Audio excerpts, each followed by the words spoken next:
یہ شادی 1913 میں ہوئی تھی اور بارات لاہور سے جلندھر گئی تھی۔ مختار بیگم کے ساتھ شادی کے بعد پتہ چلا۔ بسم اللہ الرحمن الرحیم۔ السلام علیکم دوستو، آج ہم بات کرنے جا رہے ہیں علامہ محمد اقبال شاعر مشرق، اور علامہ محمد اقبال نے کتنی شادیاں کی اور کن کن سے شادی کی اور ان کی بیگمات کا نام کیا ہے۔ یہ سب جاننے سے پہلے آپ ہمارے چینل مظفر گڑھ MW کو سبسکرائب کر لیں تاکہ آپ آئندہ آنے والی ہماری ویڈیو آپ کو ملتی رہیں۔ شکریہ۔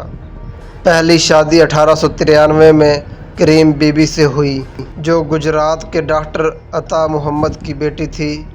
اس وقت ڈاکٹر علامہ محمد اقبال کی عمر 16 برس تھی۔ چند روز قبل میٹرک کا امتحان پاس کیا تھا۔ جب علامہ محمد اقبال BA کے لیے گورنمنٹ کالج لاہور داخل ہوئے تو اس وقت تک آپ 2 بچوں راج بی بی اور آفتاب اقبال کے باپ بن چکے تھے۔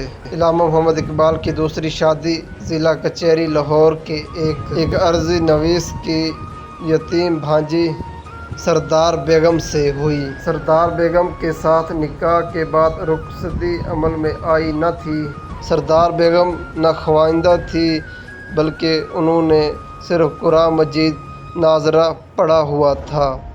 سردار بیگم کا رخصتی کا معاملہ التوا میں پڑ گیا کیونکہ ایک گمنام خط ملا ڈاکٹر علامہ محمد اقبال کو، جس میں سردار بیگم کے چال چلن کے اوپر شکوک و شبہات کا اظہار کیا گیا تھا۔ چنانچہ انہوں نے سردار بیگم کو طلاق دے کر تیسری شادی کرنے کا فیصلہ کر لیا۔ یہ ڈاکٹر علامہ محمد اقبال نے جلندھر کے ایک متبول کشمیر خاندان جو کہ 9 لکھیوں کا خاندان کہلاتا تھا، وہاں مختار بیگم سے تیسری شادی کر لی۔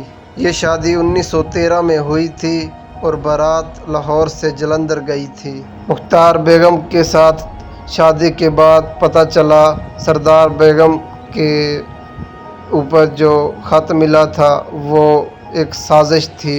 انہوں نے سردار بیگم کو گھر لانے کا فیصلہ کر لیا کیونکہ دل میں ان کو طلاق دی ہوئی تھی۔